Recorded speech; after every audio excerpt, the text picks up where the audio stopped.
বন্ধুরা, আশা করি আপনারা সবাই ভালো আছেন। তো বন্ধুরা, আজকে খুব সুন্দর একটি ট্রিক্স আপনাদের মাঝে শেয়ার করব, যেটির মাধ্যমে আপনারা বুঝতে পারবেন যে আপনার এনআইডি দিয়ে আসলে কয়টা সিম রেজিস্ট্রেশন করা আছে।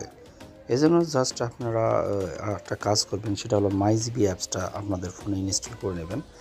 করার পর দেখুন এই যে একটা লিঙ্ক আছে, এই লিঙ্কটি আমি আপনাদের ডিসক্রিপশন বক্সে দিয়ে দেবো। জাস্ট এই লিঙ্কটার উপর এভাবে একটু ক্লিক করবেন। দেখুন আমরা ক্লিক করতেছি, কিন্তু সেজন্য বন্ধুরা অবশ্যই আপনাকে নেট কানেকশনটা দিয়ে দিতে হবে। নেট কানেকশন ছাড়া অবশ্যই এটা তেমন কাজ করবে না। যাই হোক, আমি নেট কানেকশনটা দিয়ে নিলাম। দেখুন এটা একটু রিফ্রেশ হচ্ছে।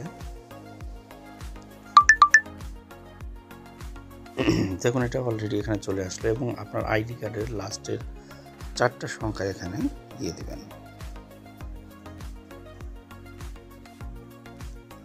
আমি আমার আইডি কার্ডের লাস্টের 4টা সংখ্যা দেওয়ার পরে এগিয়ে জানে ক্লিক করতেছি, এবং এখানে দেখুন অলরেডি আপনার এখানে দেখুন আমার এখানে টেলিটক, গ্রামীণ ফোন, বাংলা লিঙ্ক এবং কোন কোন নাম্বারগুলো এখানে আমি ব্যবহার করেছি দেখুন একটা একটা করে, কিন্তু এগুলো কিন্তু এখানে শো করতেছে। আপনারা হয়তো একটু খেয়াল করুন, এই দেখুন, এবং এগুলা কোনটা কোন সিম, কোন কোম্পানির সিম থেকে শুরু করে সব কিছু কিন্তু এখানে শো করতেছে। আপনারা এইভাবেই খুব সুন্দর করে জিনিসটা কিন্তু বুঝতে পারবেন।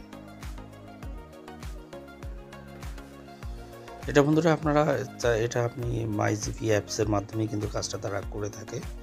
আপনারা মাইজিবি অ্যাপসটা অবশ্যই ওপেন করে নেবেন, করলে আপনারা কাজটা জিনিসটা আরও সুন্দর করে দেখতে পারবেন। তাছাড়া এখানে মাইজিবি অ্যাপসের মধ্যে আরও বিভিন্ন ধরনের ক্যাটাগরি আছে, বিভিন্ন ধরনের জিনিস আছে, সেগুলো আপনারা চাইলে এখান থেকে দেখতে পারেন। যদিও আজকের আলোচনার বিষয় আমাদের সেটা না, আপনারা ঠিক এভাবেই আপনার এনআইডি কার্ড দিয়ে কয়টি সিম রেজিস্ট্রেশন করা আছে এটা আপনারা এখান থেকে বুঝতে পারবেন।